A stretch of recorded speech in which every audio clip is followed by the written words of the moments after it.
Hello everyone, this is Evan here from the Trade Risk on Wednesday, October 25th here with a midweek market recap video. We're going to cover all of the major markets, the current market environment, and then finish off looking at some sector analysis. We're going to jump right into the charts here because we do have a lot to cover. We finally got some volatility in this market. You can see we're down 48 basis points here on Wednesday in the S&P 500, the SPY ETF, 48 bips. That's good for 1.24 points in the SPY ETF. But notice we did close well off of the lows of today's session. So it was a very sort of mixed bag here. I think ultimately you probably give today's win to the sellers as they made progress lower. But when we think about where we are in this sort of story, in this context of the broader market, we know that we're still in an uptrend. So let's sort of dial back here. Let's look at the weekly chart first, take a look at this big picture. And for the past several weeks, we've talked about how we've just been floating higher, extending ourselves away from the 8 and 20 period moving average, and really sort of just continuing in this trend, showing lots of strength, but noting the basic extension away from just really the distance between some of these fast moving averages, particularly on a weekly chart, on a major index. We don't, markets tend to not like to be stretched for too long. They like to sort of revert back to the mean, check back, do a little bit of a shakeout.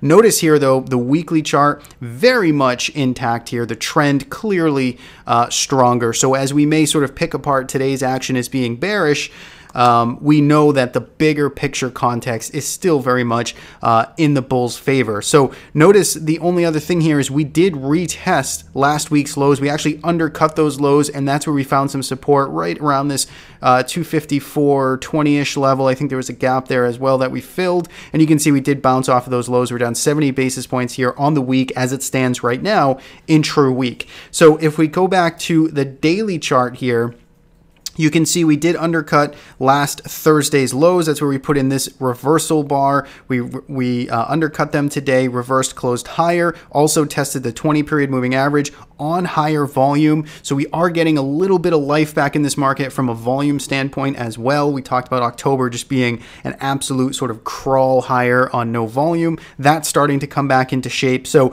a few sort of interesting developments here as we start to play tug of war in between what we knew was going to be a very busy earnings week. We have the tax bill and all of that goodness, which is soon before us. We get the new potential Fed chair to be appointed. So there's lots of things for the market to start to think about right now. And perhaps that's why we're getting a little bit of kind of a stir the pot action. But when we look at sort of the technical landscape here, I'd say, the 20 period moving average, the lows from today, the lows from last Thursday, last week's lows, those all sort of coincide around the same spot. So I would say from a short-term basis, I'd say right around this 254 level, that's going to be important. I know it's kind of drawn through a lot of price action here, but generally speaking, the lows from last week and this 20 period moving average, I think that would be a good kind of short-term line in the sand. And so far, you can see on that first attempt, we've bounced higher off of it.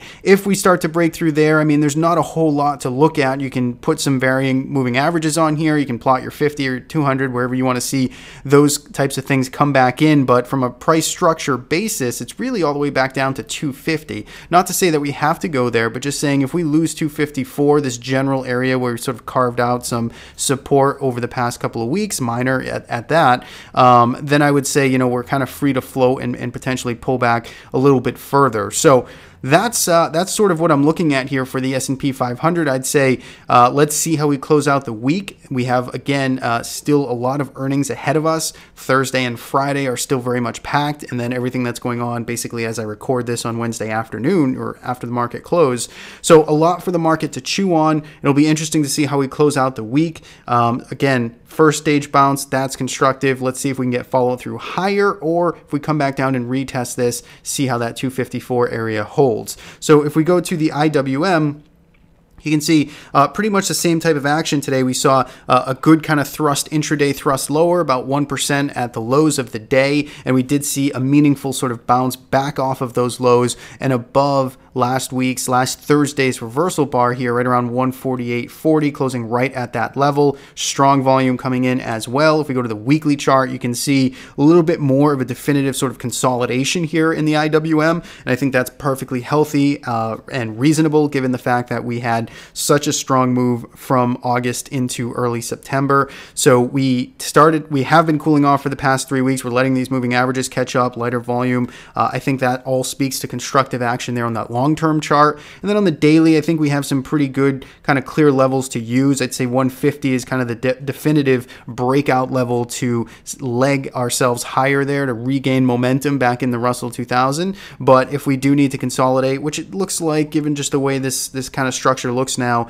I wouldn't be surprised to see us kind of chop around here a bit longer. Again, pay attention to the lows from today. And if we do start to pull back further, the last real meaningful level was the breakout right around 144 to 145, this general area in here where we started to accelerate higher back in late September. That's what I'd be paying attention to if we start to see a bigger sort of pullback and volatility ensue. So that's the small caps. If we go to the NASDAQ 100 here, you can see same type of scenario, strong bounce off of the lows, uptick in volume.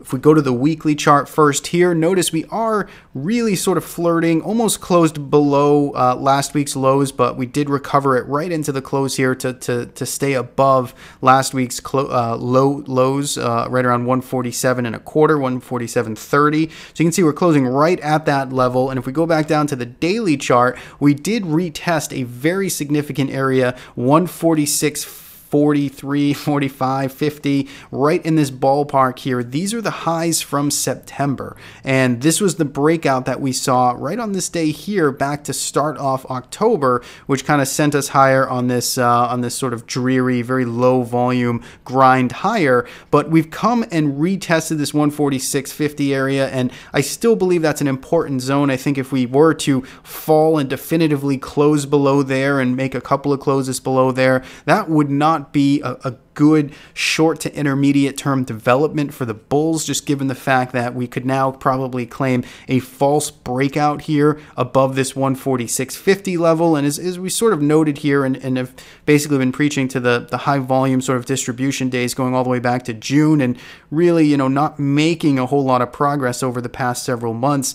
We have been very slowly kind of stair-stepping higher, but quite frankly, if we fell back below 146.50, we're kind of back in this old song and dance in here that we spent most of the summertime kind of trading within. So I'd pay attention to this 146.40 level. I think that's pretty high stakes, and given the fact that I think we have 20 to 40% of the makeup here of the Qs reporting this week. I think Thursday we have just a handful in itself. It's going to be very interesting to see basically what earnings look like, and obviously most importantly, as traders like to look at, is what are the reaction to those numbers, right? We can have good earnings reports, but if the market has already priced those in, if we don't get an actual acceleration higher, if we sell the news, so to speak, that is going to be something to certainly pay attention to. And 146.40, 146.50, the lows from today, that's the level to pay attention to. So that's the landscape overall. I think we're very mixed today. Probably a win for the bears, but on that longer, broader term context, you still have to remember we do have uptrends intact. We do still have momentum on the longer term time frames in the bulls' favor. Short term, of course, those momentum readings are certainly weakening. And when we look, one final comment on market breadth, notice we do actually have a kind of uptick and a rise here in number of stocks making new 52-week lows. I'd pay attention to that reading. It's not off the charts at this point. It's nothing that is really going to blow your mind, but I think it's something that, again, we just want to pay attention to, is start to look under the hood there and just see how meaningful this pullback becomes, or if it's essentially even buyable right now.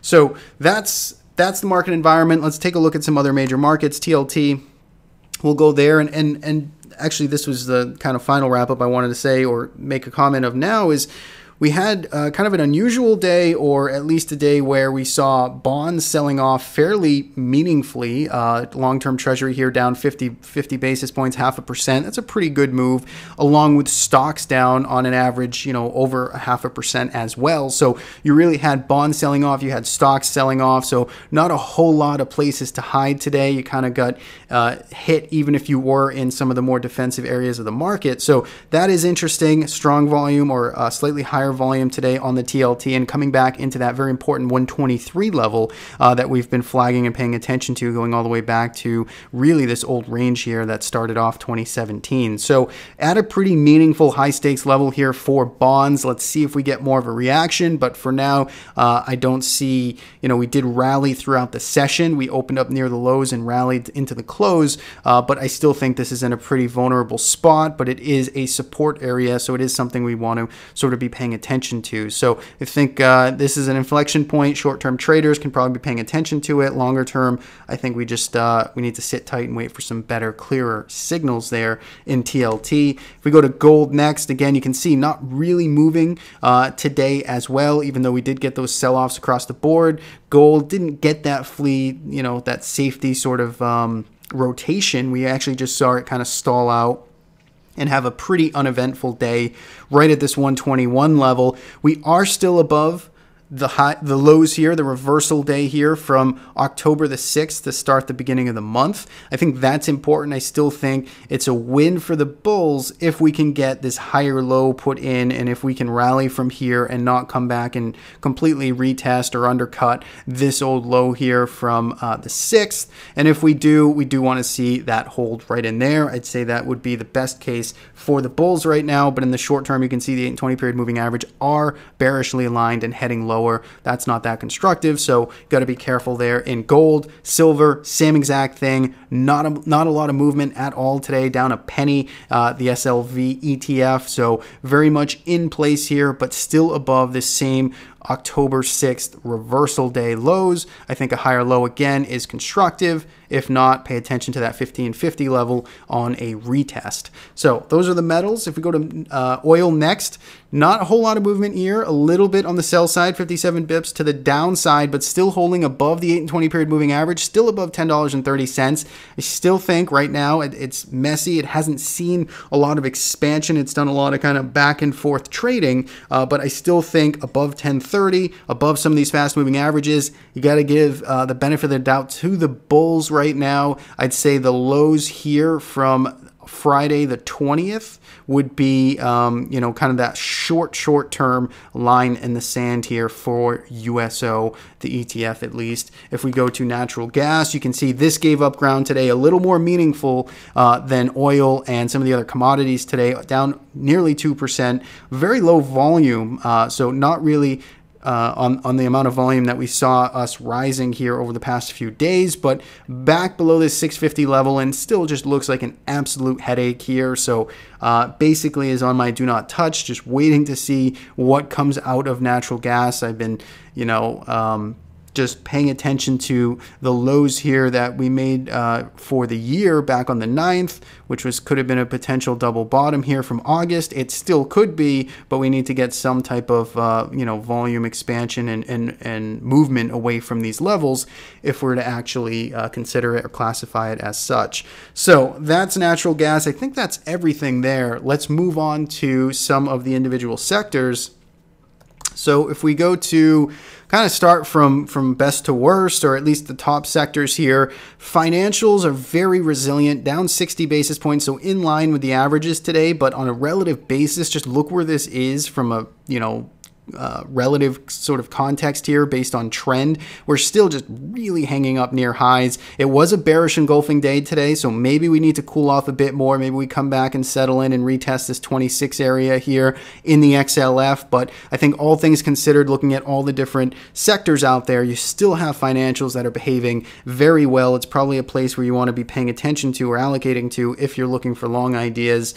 Materials also holding up very well here. Just take a look again where we are in relation to new highs. We're 53 basis points down today, but still above a rising 8-period moving average. Volume was high, so again, maybe it needs to cool off some more, but still kind of the best in breed there from a sector basis. Semiconductors, high volume, selling off below yesterday's lows, closing right at that 8-period moving average, down 1.2%. This has had a bigger run here. This is more stretched than, say, materials or financials, so got to be a little more cautious here. We're higher up and starting to potentially break some trend lines. You want to be a little careful here. I'm not saying to rush in at all, but on a relative basis, still holding up pretty well here on semiconductors, but I, again, would suggest some caution there. And if we start to go down the list a little bit further, we got IYT, which is kind of developing in perhaps maybe a bigger consolidation here. It's a little bit further off the highs, but still kind of hanging in around this support around 176 or so. So something not to lose sight of, again, especially if you're looking at this from a sort of a weekly long-term position trading type of time frame.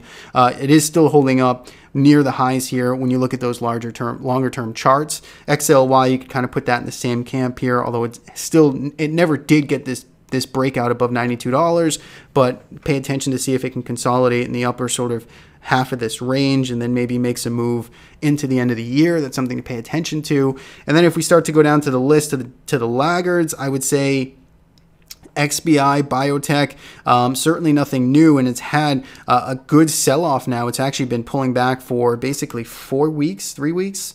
Yeah, call it 3 weeks so far, and you can see just a slow kind of drip down, but we've got some good volume coming in here on the sell-off. So we are retesting this $83. You can see it's trying to hold here where we carved out this range back in early or basically all September. So we do have this level to pay attention to. Maybe it's sold off enough at this point. I mean, I'd still say tactical if you're looking for, an early entry, or if you're looking to be really active on this. I think you have your level here. If it can start to break, say, above today's highs or so, Wednesday's highs, maybe that's a signal for you to potentially leg in here and start a position for a tactical trade in XBI. You could look at something like IBB, which definitely is messier here. We're clearly below the September range consolidation, unlike the XBI, where we're still kind of hanging on right at that level. So the IBB has taken it a little bit harder. It's without a doubt messier. You can see testing the 20 period on the weekly chart, but perhaps, after the 2-3 weeks of selling that this has already gone through, we'll start to see some early signs of bottoming. Again, just conjecture. We'll need to see some price action actually support that thesis, but at least something to pay attention to heading into the end of this week. So I think that's it. I think that's everything I had to cover. I think recapping again, don't forget we do have a very busy sort of Thursday, high profile names reporting after the bell, so pay attention to that. Again, it's a good percentage of the Qs here, so we'll be interested to see what kind of response we get out of that to close out the week. And we do have a few more catalysts before we start to coast in to the end of the year, where we start to get holidays, and then volume will very likely be back to very low levels. So hopefully you guys have had a good week trading. Thanks so much for watching. Again, if you like these videos, do subscribe to our YouTube channel. Come out Wednesdays and Fridays every week, and then we do some videos in between the week for some trade ideas and other sort of unique content. So thanks guys for watching, and hope to talk to you again soon.